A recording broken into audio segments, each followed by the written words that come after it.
The world's largest cruise ship has set sail from Miami, Florida, on its maiden voyage, amid concerns about the vessel's methane emissions.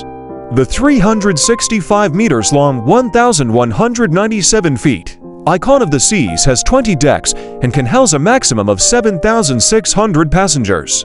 It is owned by Royal Caribbean Group. The vessel is going on a 7-day island hopping voyage in the tropics. But environmentalists warn that the liquefied natural gas-powered ship will leak harmful methane into the air. It's a step in the wrong direction.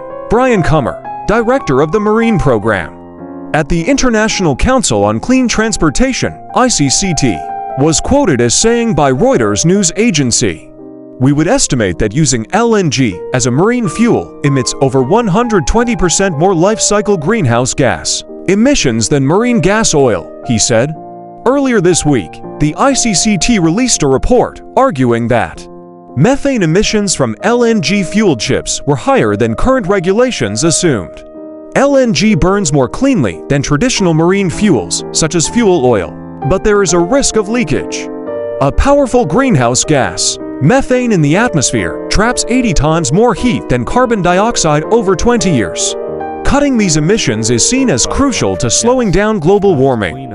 A Royal Caribbean spokesperson is quoted by media outlets as saying that Icon of the Seas is 24% more energy efficient than required by the International Maritime Organization for modern ships. The company plans to introduce a net zero ship by 2035.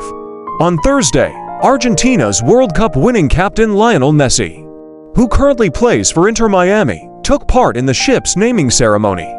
He was seen placing a football on a specially built stand to trigger the traditional good luck breaking of a champagne bottle against the vessel's bow.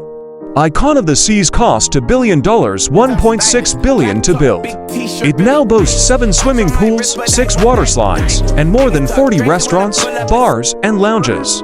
Hit the like button and subscribe my channel.